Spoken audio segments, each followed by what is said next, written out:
Thank you for the invitation to speak here at the SNU AI Summer School. As Professor Ju introduced, I'm Jae-hoon, and I'm currently working as a research scientist at Google Brain Team.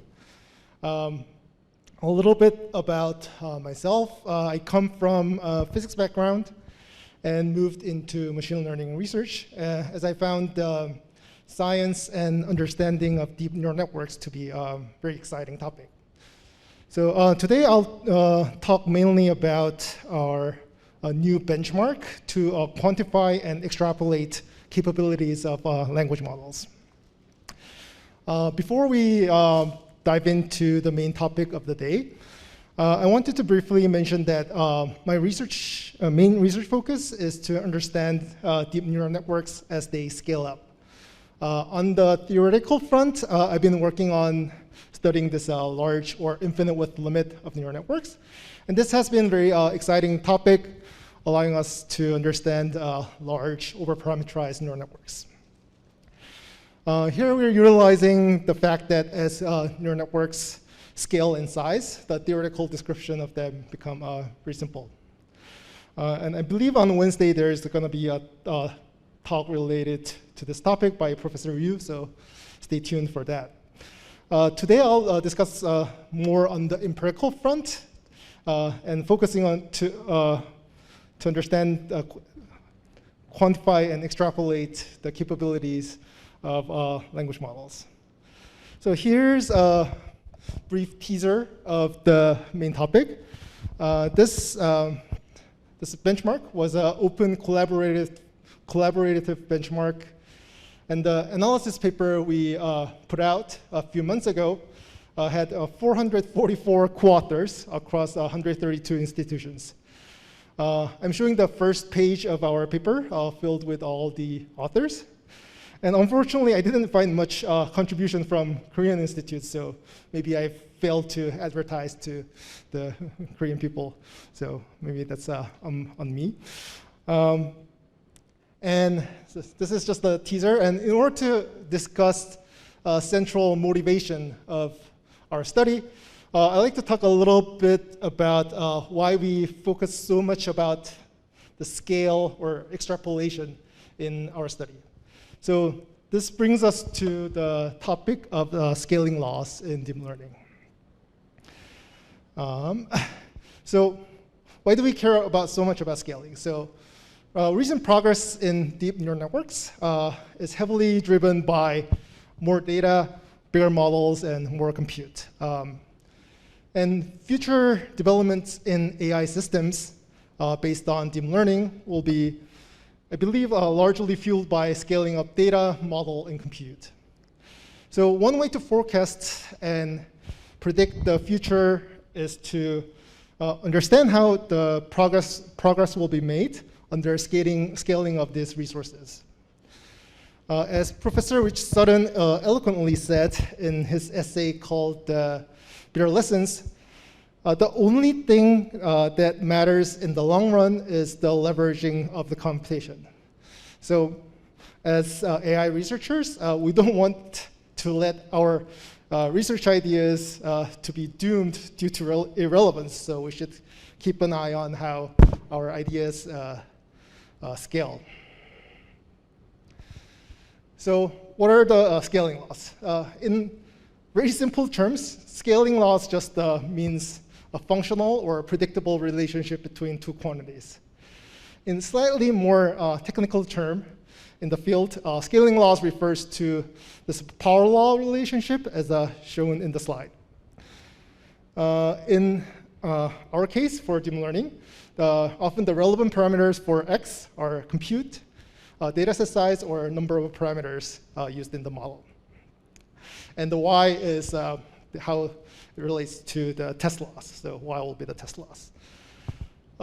Common ways to test the power law relation is to plot these relevant quantities in log-log plot and observe a linear relationship. And the slope of the linear relationship will be the exponent. In deep learning, this power law scaling law has been observed quite universally.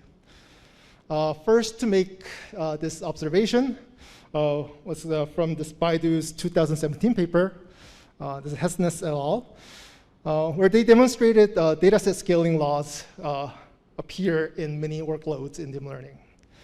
In this paper, the authors observed the test for error often shows this power law region as you increase the dataset size. Starting from this Baidu study, this dataset scaling law has been continuously observed across many domains in deep learning. Recently, from OpenAI, the Kaplan and co-authors studied scaling laws beyond the dataset size scaling, and they looked at scaling laws with respect to the compute and dataset size and model size. And they looked at this quite most popular these days, the transformer-based neural language models. And here what they observed is not only the power law behavior appears with respect to all these resources, but this relationship persists over many orders of magnitude. So for example, if you look at the first plot, scaling laws with respect to the compute, the lawful power law behavior, this relationship holds almost across 8 to 9 orders of magnitude. And this scaling law allows to predict if you provide more compute, how strong or powerful models one could obtain. And thanks to this very persistent scaling law, this was used as a guidance to train the 175 billion parameter, the GPT-3 model from OpenAI. So while this study of scaling laws in deep learning are quite early stage, this has been so far the biggest success, and this has potential to guide the practice. So my belief is that one, if you can better understanding scaling laws, and two, if people do general practice of looking at the scaling laws, this will effectively guide the future progress in deep learning. So using scaling laws, we can reliably predict the performance as one provides more resources. Here's a plot from OpenAI's scaling law paper. It looks model parameter scaling for 2 different architecture types. So the blue line corresponds to the transformer models, which led to the GPT-3. And the red lines are the LSTM models. So in the eye of the scaling behavior, the exponent here quite looks similar between two architecture types. The major difference here is the intercept. And from this point of view, transformer for language modeling is superior to LSTMs, not due to the better scaling exponent, but due to having better intercept. One can imagine new algorithmic changes that could lead to drastically different scaling behavior. While there could be another intercept shift indicated by the yellow line there, if the scaling exponent could be actually improved, indicated by the green line, the method may look inferior for smaller models, but could outperform other methods as you add more parameters. And on the flip side, if the exponent is actually worse, as indicated in the pink line, you may think the method is better at smaller scale, but don't end up providing better model as you scale up. So since the scaling law can guide the future performance, I want to encourage researchers who are looking at deep learning models to start evaluating your methods across scales. Currently, the standard practice often is to evaluate on a single model on a fixed data set. But with this scaling perspective, one should really launch or run your experiments across multiple scales. While this is true that it's extra work, It's actually not that expensive since we only care about logs-based experiment sizes. So smaller experiments all combined should be about similar or a lower resource requirement than your largest runs. And also, by doing this, you could get information that your methods or ideas would be useful for, well, current or for the future. And the bottom here is an example coming from a diffusion model paper, where they've also run smaller models to measure the scaling behavior. And the extra run they did amounts to only 1/3 the compute of the largest run they have. So for those who are interested in learning about the scaling laws more, here's a very biased reading guide. I've highlighted some of the key papers, including our own theory paper, which attempts to provide the theoretical explanation of neural scaling laws.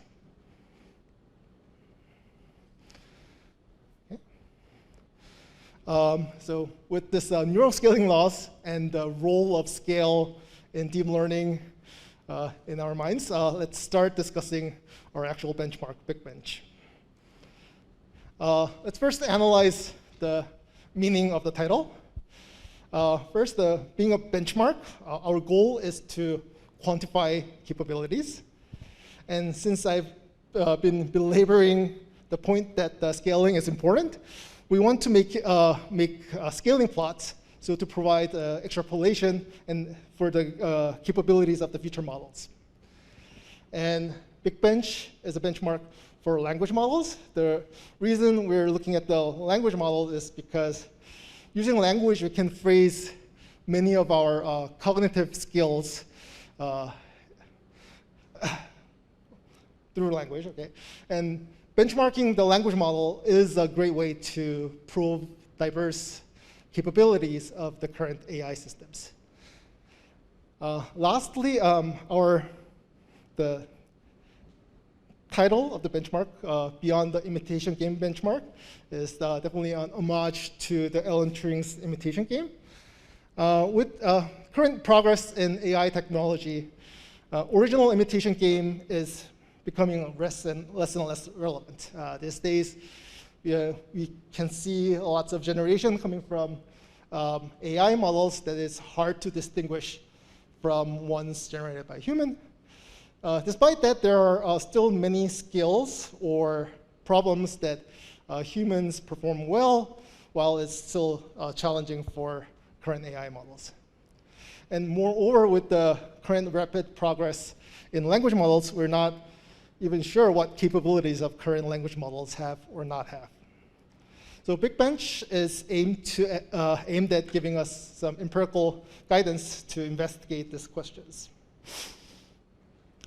So spend some time on the language models. And language model is a model that can make prediction on the next word given the context words.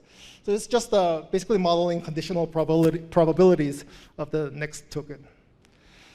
Again, the ability to continue the text sequence can capture a very wide range of the cognitive skills. So these language models can generate and continue given a text prompt, or be able to score target text by using the conditional probabilities.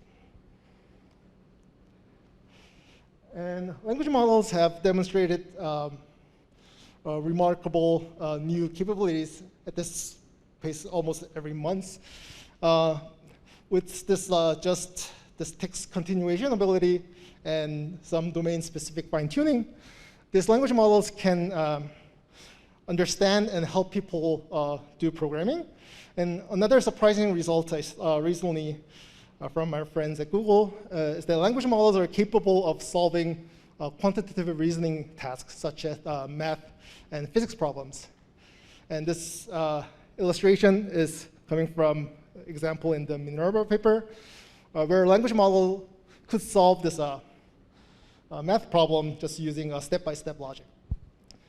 So wanted to have a benchmark of language models that could capture the extent of this variety of capabilities. So why are we building a new benchmark? So from the scaling laws perspective, we learned that language model can systematically improve once more resources provided. And the scaling laws, while the scaling laws often just gives you a prediction of how the test loss would improve, and this improvement can often carry to the downstream task that we often care about. So here is a summary plot of GPT-3's performance across scale, aggregated over various tasks that GPT-3 paper evaluated on. And we see the performance improves as the model size gets bigger. And what's more from this plot is that if we could actually extrapolate this behavior, we would have broadly superhuman capabilities on this particular task that GPT-3 authors evaluated on in just a few more orders of magnitude. And if you just do some naive dollar amount estimate, this shows that maybe just spending about the cost of a Polo mission or LHC would be sufficient to get GPT-3 benchmark performance near human level. So from this plot, we are actually curious about what are the capabilities that can be unlocked just by scaling the models and not thinking. Finally, one of the reasons why we care about having a new benchmark was that many of the current standard benchmarks are already sort of broken. This is a plot of the model performance of the superglue task, which is quite popular for NLP. And it took just about a year to beat the human baseline performance. Even the task that GPT-3 was evaluated on in the previous slide, it is likely to be very simple to fully measure the interesting capabilities of language models. So we introduced the Big Bench to bridge this gap. So Big Bench's goal is to measure the capabilities of language model across scale. We're interested in knowing which tasks are solved just by scale alone, or which task needs totally different approach. And also we are interested in how soon we can expect broad human capabilities from these language models. In order to create this benchmark, diversity of the task was crucial. So we organized and built the benchmark as a collaborative open benchmark, asking everyone to submit tasks that captures the capabilities, certain capabilities of language models. And this effort was all organized through GitHub. And the tasks that we collected were intended for zero or few shot evaluation. So therefore, each task doesn't need to be so large. This is unlike the typical benchmark or data set where you also need to provide training data and you have to collect more data. But in our cases, the minimum example requirements were 32, and that's good. We found that is a good indication to prove certain capabilities. Lastly, Big Bench is a living benchmark, and while the first two phases of collecting the tasks are done, and we have ran the analysis of those tasks, we're still continuing to accept and review new tasks.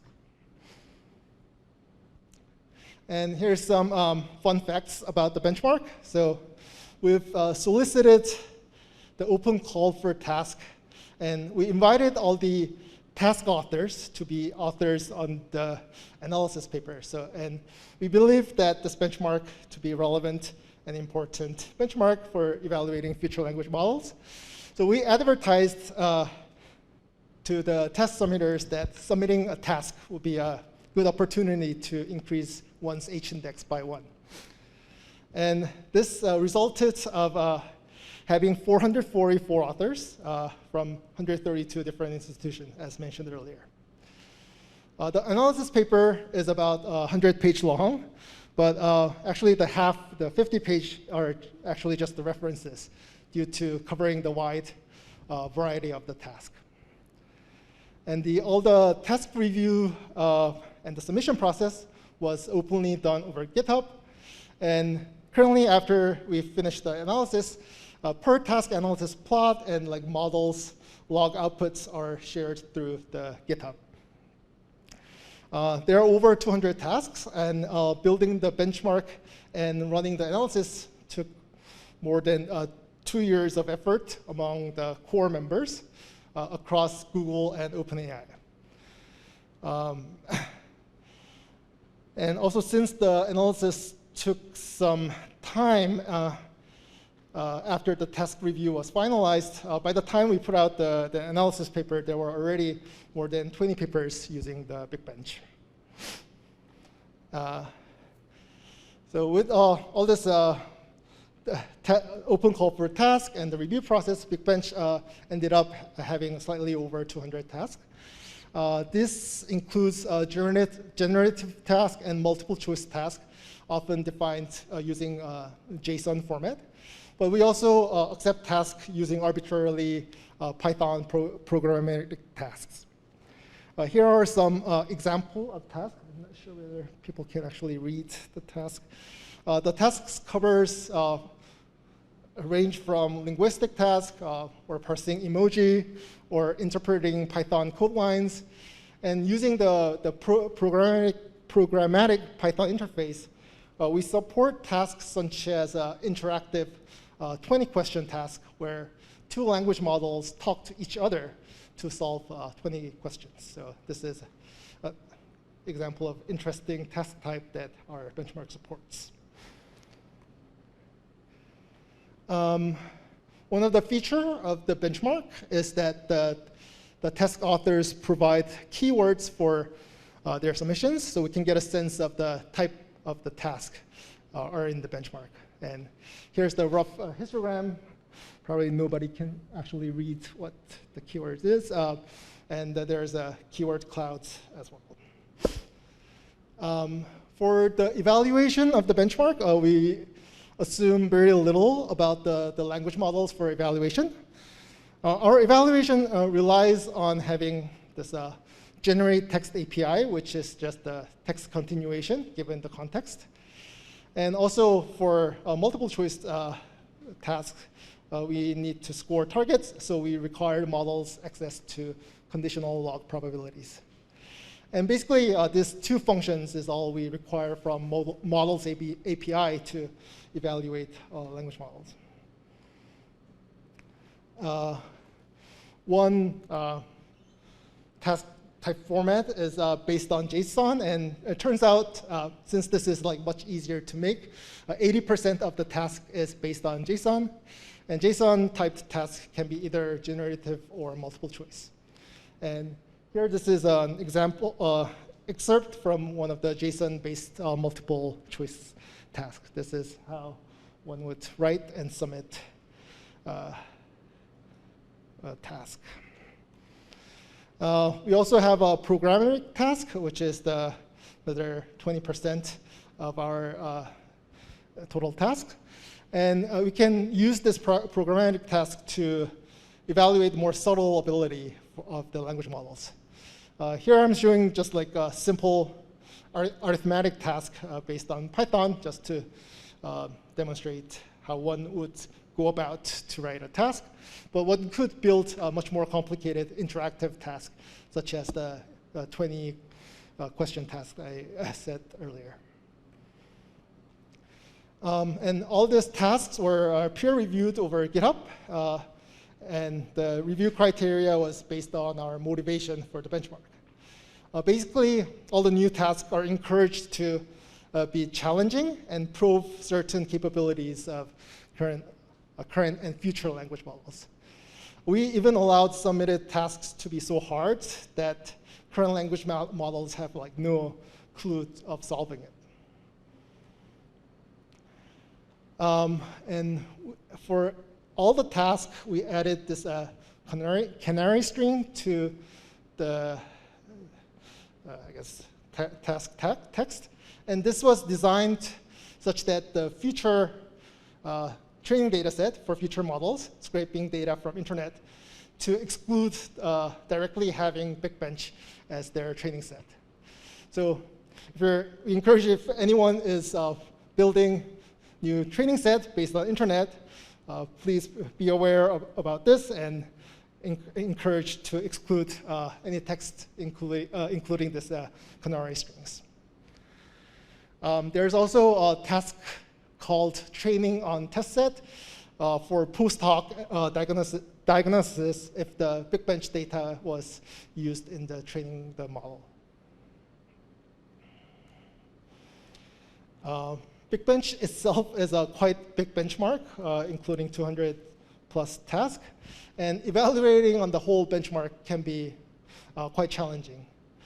And often the evaluation of the programmatic tasks are often slow and more challenging. So we to ameliorate this issue, we have built a lightweight version of the BigBench called BigBench Lite.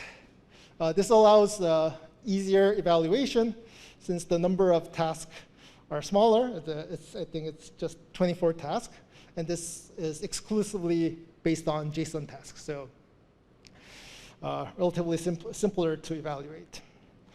So if you are interested in using BigBench, we recommend starting from the BigBench Lite. So let's now discuss types of models that we use to evaluate on BigBench. So main type of models that we were interested in was the decoder-only transformer models pre-trained on large text corpus. There were 3 main families of models. 2 of them comes from Google internal model, and one is just dense transformers, and the second is the sparse transformer models. And the third family is from OpenAI's GPT family, which they trained for the GPT-3 paper. And these models are dense models. And the model size that we use to evaluate BigBench ranges from 2 million parameter models to a few hundred billion parameter sized models. We are also interested in doing the human performance of our benchmark. So we had human raters performing the benchmark task as well. One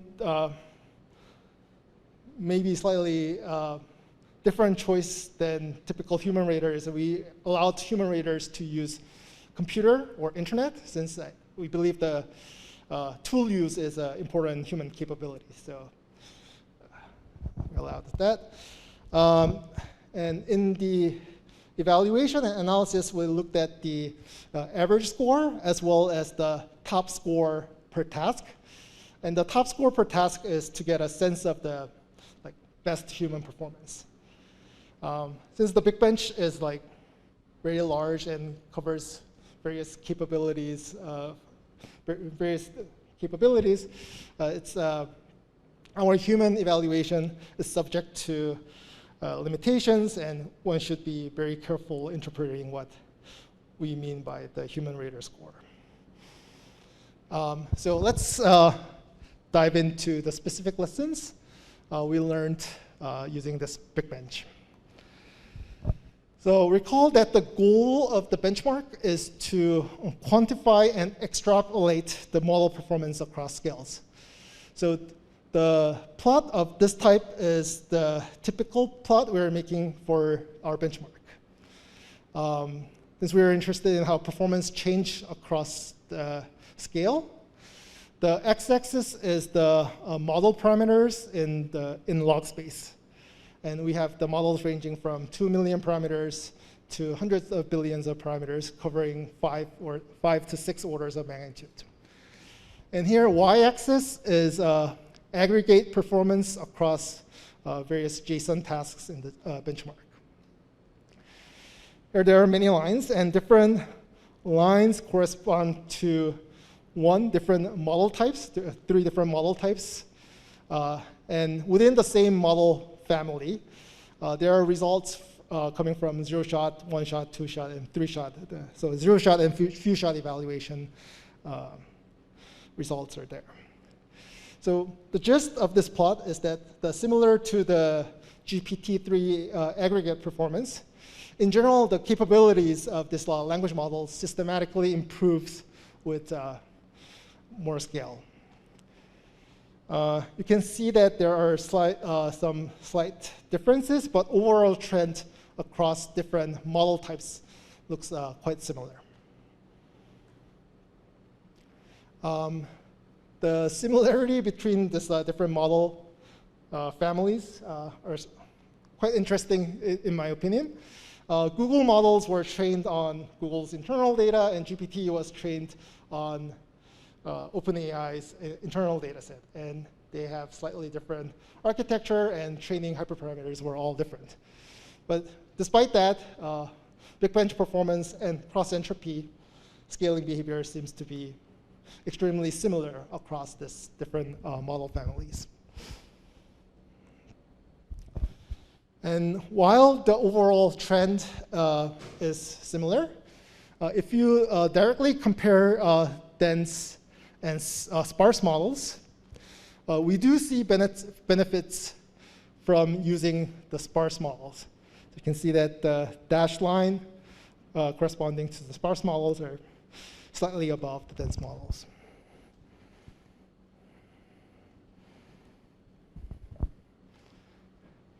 Now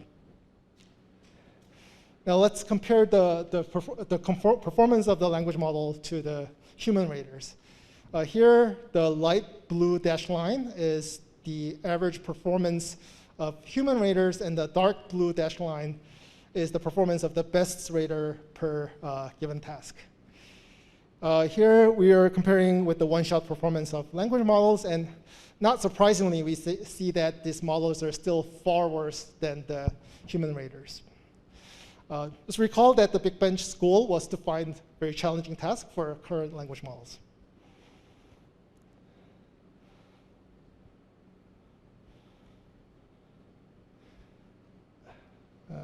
Okay.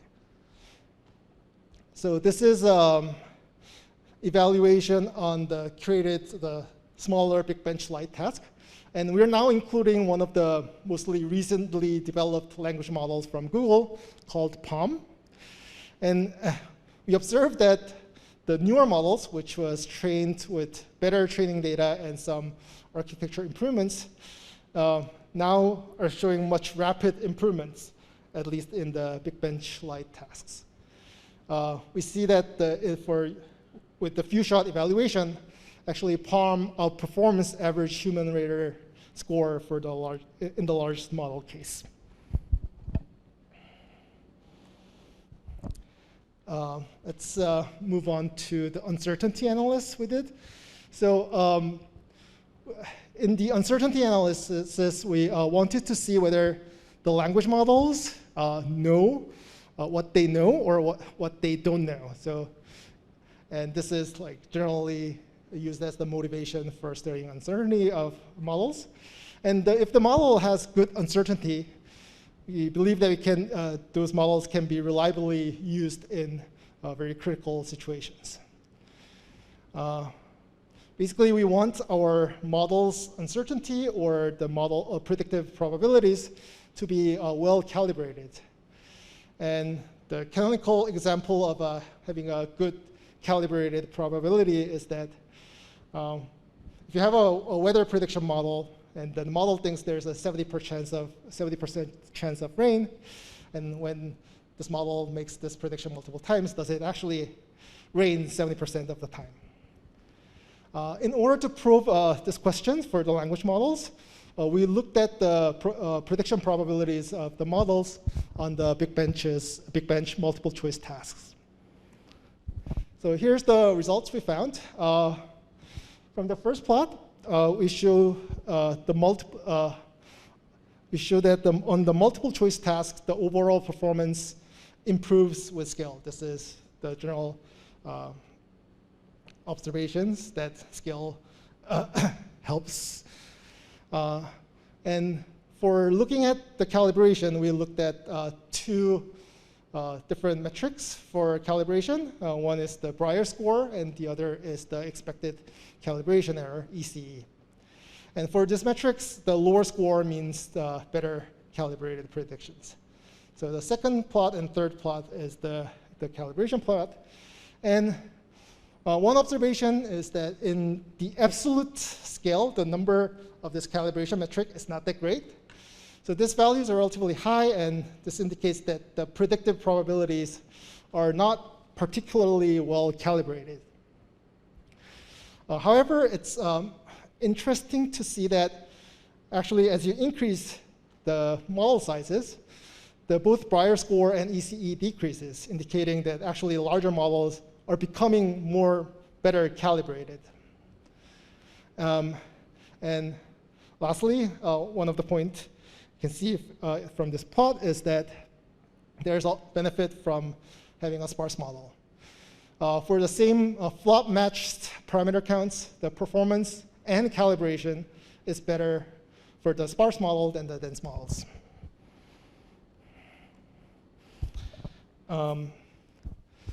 While we have seen that in our analysis, seen that the language models weren't particularly well calibrated, recently there was a paper from Anthropic where they found these language models are maybe actually better calibrated than what we thought before.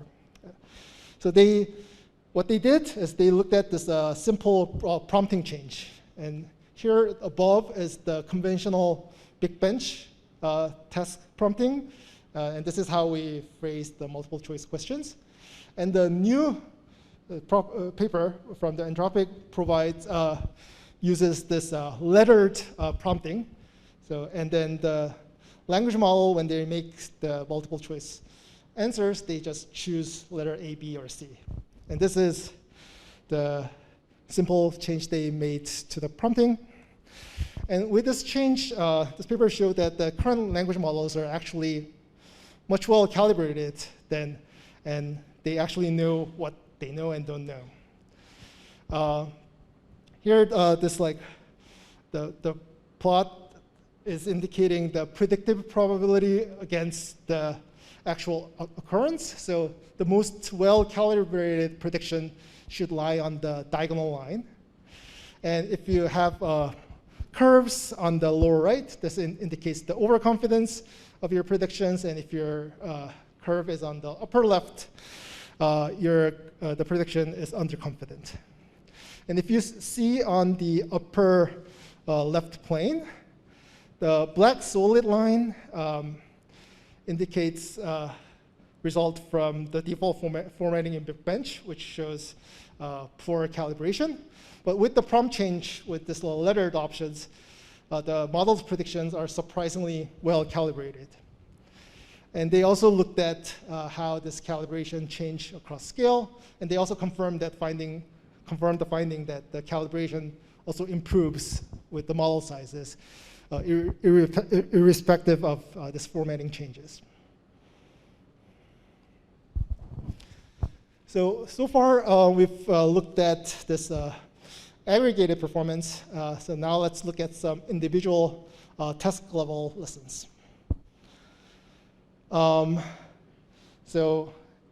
Similar to the aggregate performance, some tasks consistently improves as the model gets larger.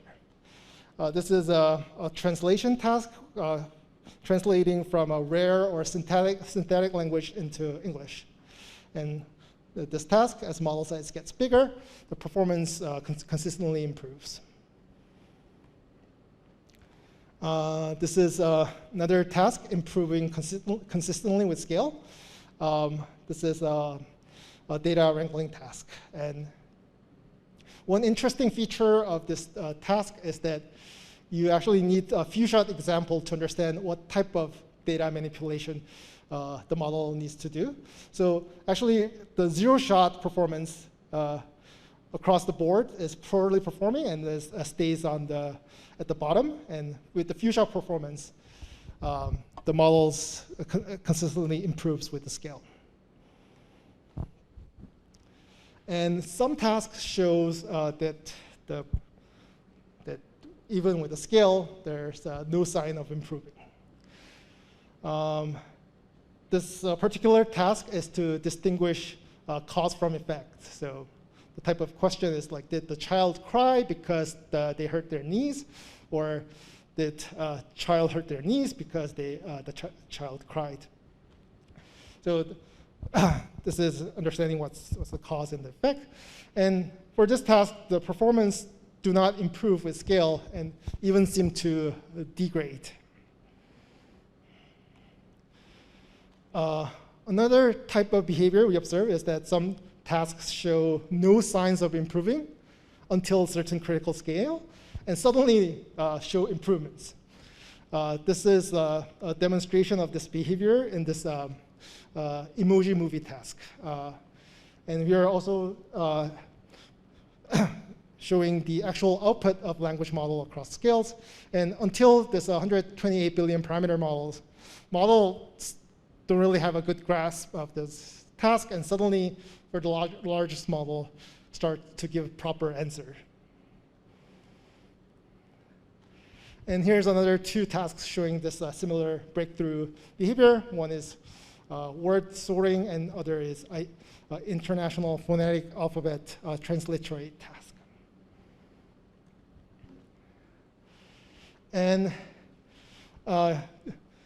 analyzing this language model, we often see that the language models can be very brittle, and even for the task that appears not to improve, sometimes just reformulating the task can unlock the capabilities. So for the cause and effect task, if we just change how the multiple choice task is phrased from left to right, suddenly the model knows how to figure out the cause and effect task. So there's like this very different type of behavior for individual tasks, and we've characterized this behavior in terms of linearity and breakthroughness of the performance. So high linearity task, shown in the most left plot, captures the task that performance improves reliably with scale. And if you look at the top task with high linearity scores, this task often rely on having knowledge of the world or doing simple text manipulations. And our breakthroughness metric intended to capture the extent that the model starts to learn once it reaches the critical scale. And looking at the top breakthrough score task, they often require a sequential step or logical reasoning. And we observe about 5% of the task shows sudden breakthroughs. And task with low linearity shows performance degradation with scale. And while overall performance generally improves with scale, the specific tasks that performs worse with scale is becoming of particular interest. Recently, some people from Anthropic, NYU, and others have proposed this inverse scaling prize, where the competition is to find this type of tasks that performance degrades with model scale. There's about $250K US prize money for this competition. So if anyone's interested in finding tasks for this inverse scaling prize, one may try to look at the low linearity task in Big Bench to get inspiration for what kind of task perform worse as model gets larger. I guess I want to save some time for questions, so I'll skip some of these here. And just want to say one point that evaluating the language models are brittle and can be tough. Here's a simple knowledge task. And one of the questions that was asked to the language model was, what is the human organ that pumps blood? And the language models seem to have answered some irrelevant series of text.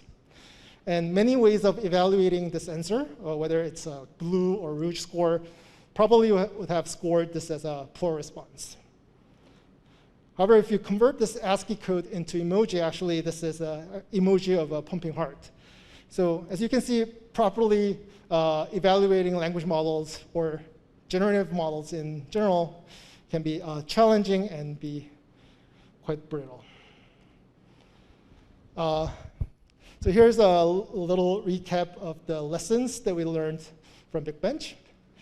And two of the lessons that I didn't have time to discuss was that one, with the scale, models actually becomes more socially biased, picking up the social bias coming from the data set.